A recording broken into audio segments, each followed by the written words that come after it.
Hey everyone, welcome to Be the Change. My name is Lily Mott, and today I'm going to be talking about how change comes when you make connections. Saba Mehrzad is the founder of iFeminist, which is a digital platform focused on highlighting unknown and underrepresented women in history through research projects developed by young contributors.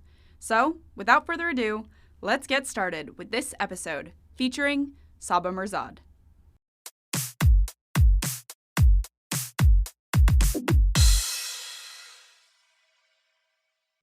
Thanks so much for having me. I'm Saba. I am 19 years old, originally from Long Island, and I'm a sophomore at Harvard. I'm studying computer science and government, and that joint major came about because of the work that I've done with iFeminist and a couple years before that. But I also am the founder of an organization called iFeminist, which I'm very, very excited to talk about. It's an organization that highlights unknown and underrepresented women in history. In 2018, I was the sole high school researcher at this program called the New Historia at the New School, which is a small liberal arts college in Manhattan. They're associated with Parsons School of Design, which a lot of people are very familiar with. But at the New Historia, it's a database that consolidates information about historical women.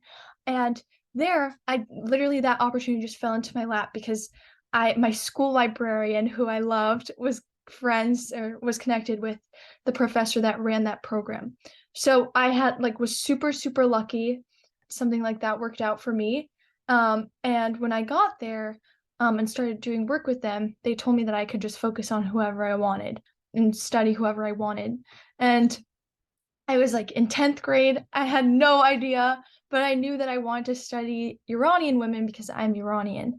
And for most of my life, I've only heard about like the Iranian Revolution and political events in Iran that weren't the most like if you know what's going on in Iran today, like that's how it's been for as long as I could remember. And so most of the political stories that I heard about Iran or historical ones were about like human rights abuses or the way women were treated in the country. And I just didn't have the most favorable perception of that. And that translated into me being a little insecure about my own identity and not wanting to talk about it and not wanting to talk about Iranian politics all the time. Or like if I bring up that I'm Iranian, people would ask me all these questions about Iran. And as like a 10th grader, I was like, I'm not the reason for all this happening. I promise I do not want this to be happening. And so I just wasn't feeling the most confident about my identity. And so through a lot of research, asking around, talking with my parents and family members, I came across this woman named Sylvie Dolat-Tabodi, and she was the leader of the Iranian feminist movement in the 1960s, which I didn't even know happened. And I collected all this information about her, and when it was done, I like created this thing called a schema, which is a document of all of the data that I could find about her from every source that's online that was reputable. When I was done, I was so excited for it to be published, but then COVID happened. So this was flash forward to 2020, and COVID time had lots of time to reflect.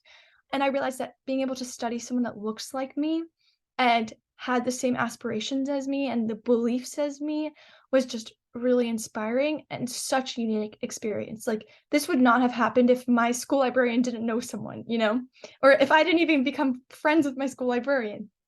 And so I decided to start iFeminist to be able to give that sort of similar opportunity to students, to make that sort of research opportunity more accessible, and also be able to expose our readers.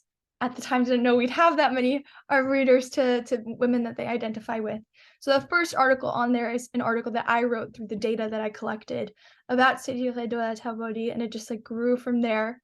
Now I lead over 270 students from 27 US states and 25 countries. 25 countries. And we have like 2,000 plus readers each month, which is just crazy to me. And I wish like growing up that I had a website like that where I could just look up women that are from Iran or that look like me or have the same interests as me professionally just to be able to learn more. So that's what I've been doing in these past 2 years. A little bit of a long introduction, but yeah, that's just a little bit about me.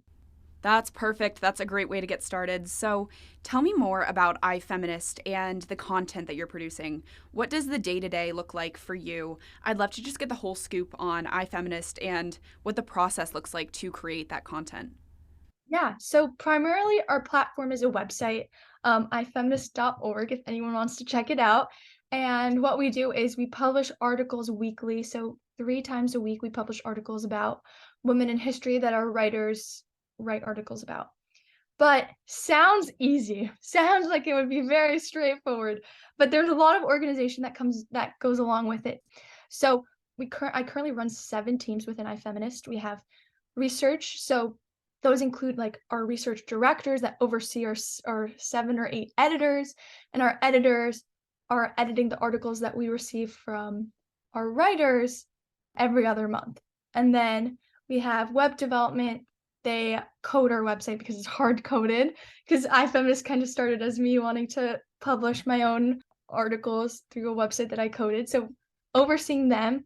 Then we have community director who oversees like events within our community, does panels, polls, chatting. We have a Geneva home, which is kind of like Slack, but we just liked it a little bit better. So she does questions on there. Then we have social media, post on social media. We have operations. So they're like doing a lot of the recruitment and outreach to our members. I'm totally missing. We have a podcast. I'm missing one. I can't remember which one, but it'll come to me. So that's like all of the operational things that I have to oversee because we have so many members. We have like 270 members. And go from the beginning of iFeminist, I never wanted to make this like an exclusive opportunity. Like I wanted to make this as accessible as possible. But this accessibility requires like some oversight.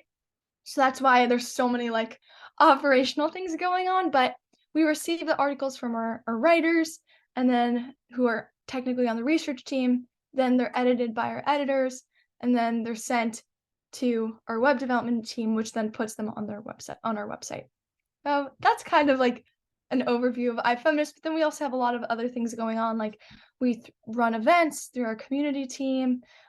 We try to have a really active Instagram account, informing our members about political events, not necessarily just women in history. Yeah, lots of fun, exciting things going on. So, along the lines of the articles and the content on the site, tell me some about the articles that have really stuck with you, or maybe some recent ones on the site that have really caught your attention. I would just love to know more about what your contributors have been writing about and those topics and the people that they're really interested in learning more about. Yeah, I'm looking on the website now, but all of the earlier articles are the ones that I like edited myself before we had like a team. So I really remember a lot of them.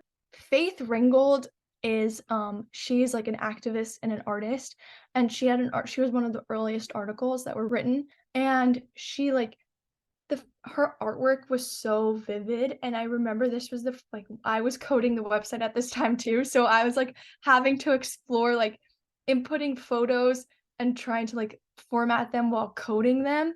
And that was the first article that we did that for, I believe, because I wanted to be able to show her artwork on a page about her. And so like seeing her artwork and the messages that they would convey. I don't remember what specific time period that she was like making most of her. I think it was during like the civil rights movement.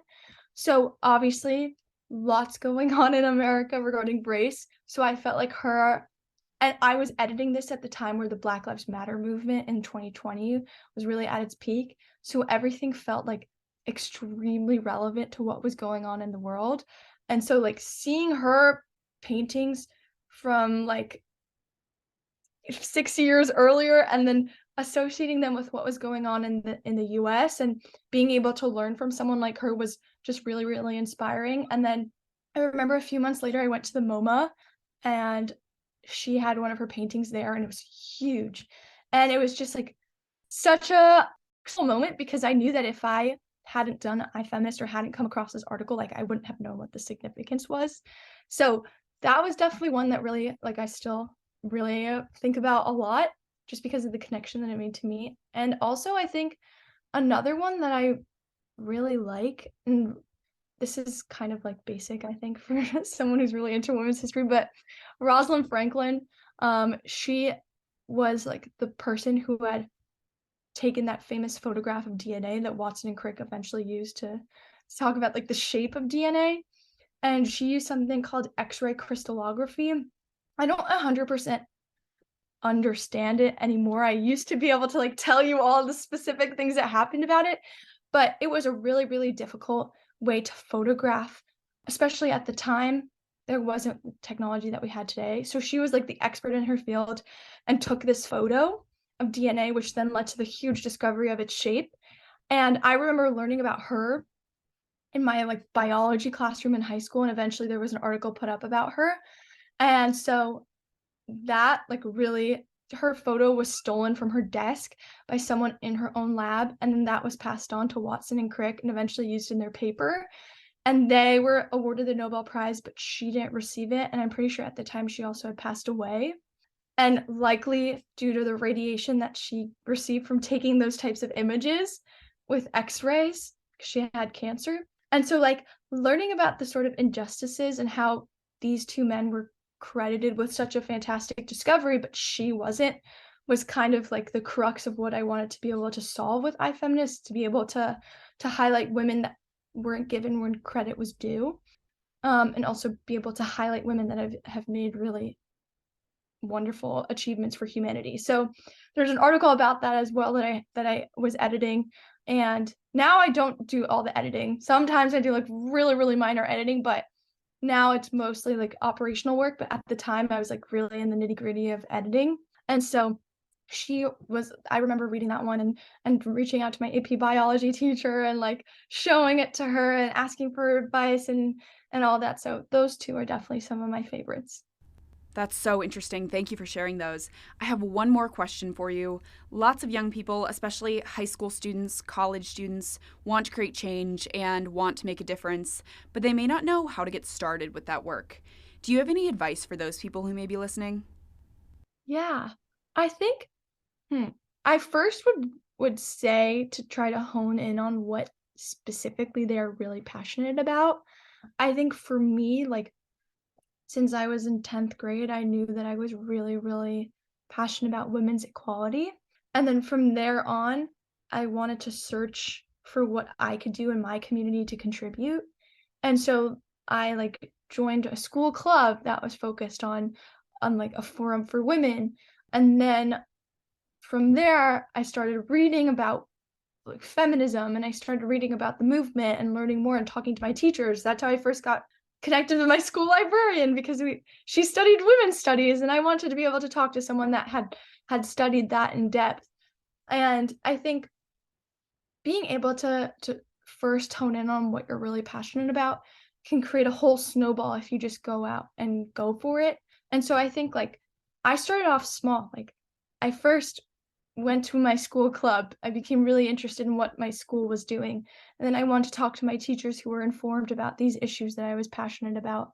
And then I realized that there were certain outlets that weren't already there that I could start. So for example, in my high school, I started a women in STEM club because there wasn't a community like that for women across STEM fields. There was only girls who code. But at the time, in 10th grade, I hadn't learned how to code. Later on, I did. So I wish I was a part of that community, but there wasn't a community like that. And then I think focusing in on what you really want to do and then talking to people around you, learning what already exists in your community can then expose you to certain gaps that you might be able to fill or if you partner with someone else that's also really interested in it, you guys would be able to fill it. So I think firstly it requires some clarity or even just a general idea of a certain issue that you're truly passionate about because I've always been more inclined towards digging deep into something. And though I like am very interested in a lot of different so like solving social injustices,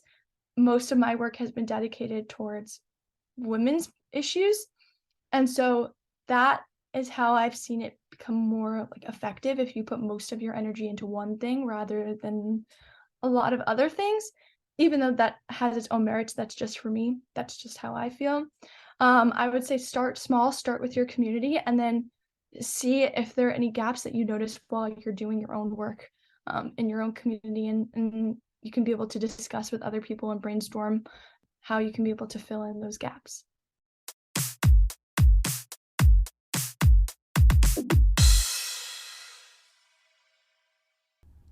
I really enjoyed talking with Saba, and I think her passion for the work she's doing is just so evident when speaking with her. I think Saba's story really highlights just how important it is to make connections and cultivate a network of people. Saba's story really started when she reached out to her school librarian, who connected her with her first research opportunity into women's history. Saba mentioned so many people, like her AP physics teacher, that she's connected with through her work with iFeminist and just throughout her life. Not to mention, Saba's grown a huge network of contributors and readers of iFeminist that are also part of her community.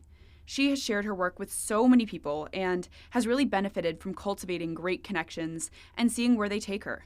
So, I think Saba's story is a great example of how change comes when you make connections.